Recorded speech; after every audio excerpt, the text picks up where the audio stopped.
வாசுதேவம் சதுர்பாஹும் இந்திரநீல சமப்பிரபம் சர்வ அலங்கார சம்யுக்தம் சங்கம் சக்கரம் யதாதரம் ததானம் தட்சிணே ஹஸ்தே ரம்யாம் அபயமுத்ரிகாம் சுபர்ண மகுடோபேதம் மாமஹி பருஷேவிதம். நம்முடைய ராஜமன்னார்குடியில் எழுந்து அருள்பாலித்துக் கொண்டிருக்கும் எல்லாருக்கும் எல்லா வளங்களையும் தரக்கூடிய தெய்வமாக விளங்கக்கூடிய ஸ்ரீ சங்கமலத்தாயார் உடனமர் ராஜகோபால சுவாமியினுடைய பார்ப்போற்றும் பங்குனி திருவிழாவான அந்த மகோத்சவத்தின் இன்றைய தினம் 3ஆம் திருநாள். எம்பெருமான் காலம்பர திருப்பல்லக்கில் பவனி வந்து யானவாகன மண்டபத்தில் வந்தடைந்திருக்கார். இன்னைக்கு சாயங்காலம் எம்பெருமானுக்கு ஹம்சவாகனம் அப்படின்னு சொல்லக்கூடிய அன்னபக்ஷி, இது தேவலோக பக்ஷின்னு பேர். இந்த அன்னபக்ஷிக்கு என்ன ரொம்ப விசேஷம் அப்படின்னாக்க வேத ஆமோதகம் அப்படின்னு பேர். ஆமோதகம் உதகம்னா தீர்த்தம்னு அர்த்தம். ஒரு பால்ல நீங்க எவ்வளவு ஜலம் கலந்தாலும் அந்த பாலையும் அந்த தீர்த்தத்தையும் தனியா பிரிச்சிடும் அன்னபக்ஷி. அதுதான் அதனுடைய ரொம்ப அந்த அன்னபக்ஷியினுடைய ஒரு பெரிய ஒரு விசேஷமே அந்த தாத்பரியம் தான். இதுல என்ன நமக்கு தெரிவிக்கிறாங்கன்னாக்க நம்மளுடைய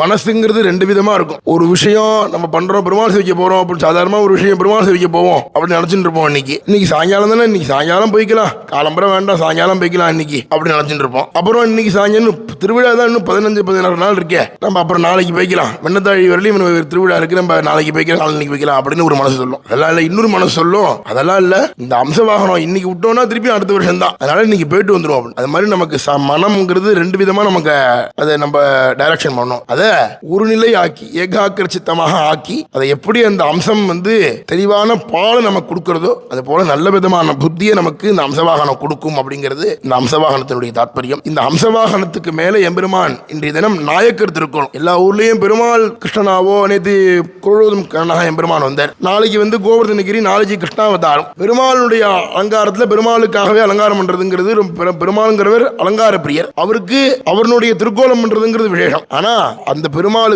கோவில் கட்டினத்துக்கோசரம் அந்த பக்தனுக்கோசரம் தானே இன்னைக்கு அவருடைய அலங்காரம் பண்ணிக்க போறேன். நம்ம ராஜகோபால சுவாமி கோவிலை கட்டவர் விஜயராகவ நாயக்கர். அவர் தான் திருப்பணிகள் எல்லாம் நல்லபடியா பண்ணார். அதனால அவருக்கு ஒரு நன்றி கடன் தெரிவிக்கணுங்கிறதுக்கோசரம் ராஜகோபால சுவாமி இன்றைய தினம் நாயக்கர் திருக்கோலத்துல விசேஷமா அனுகிரகம் பண்றார். ஒரு பக்தனுக்கோசரம் தானே அந்த பக்தனாக மாறுறதுங்கிறது நம்ம ராஜகோபாலன் தான். அப்பேற்பட்ட காருண்ய மூர்த்தி நம்ம ராஜகோபால சுவாமி. அதனால நம்ம ராஜகோபால சுவாமியை வந்து சேவிச்சோம்னா நமக்கோசரம் நமக்கு எல்லா விதமான சௌக்கியத்தையும் ராஜகோபால சுவாமி கொடுப்பார் அப்படிங்கிறது எந்த விதமான சந்தேகமும் கிடையாது. இன்னைக்கு 3ஆம் திருநாள் விசேஷமாக எம்பெருமான் நாயக்கர் திருக்கோலத்தில் சாயங்காலம் ஹம்சவாகனத்தில் நம்ம கோபால சமுத்திரம் 4 வீதி மன்னார்குடி முழுக்க பெருமாள் பவனி வர இருக்கிறார். அதனால பக்த கோடிகள் எல்லாரும் கிராமம் எல்லாரும் வந்து யானவாகன மண்டபத்தில் வந்திருந்து ராஜகோபால சுவாமியை தரிசித்து எல்லா விதமான சௌக்கியத்தையும் பெறணுங்கிறத ராஜகோபால சுவாமி சரணாரவிந்தங்கள்ல அடியவங்கள பத்திரம் முடிக்கிறோம். கமலா சரணாம் பௌஜ கௌஸ்துபாங்கித வக்ஷசே கல்யாண குணபூர்ணாய சண்பகேஷாய மங்களம். இதை யாரும் பார்க்க முடியலன்னு வருத்தப்பட வேண்டாம். எல்லாரும் வெளிநாட்டில் இருக்கிறவங்க,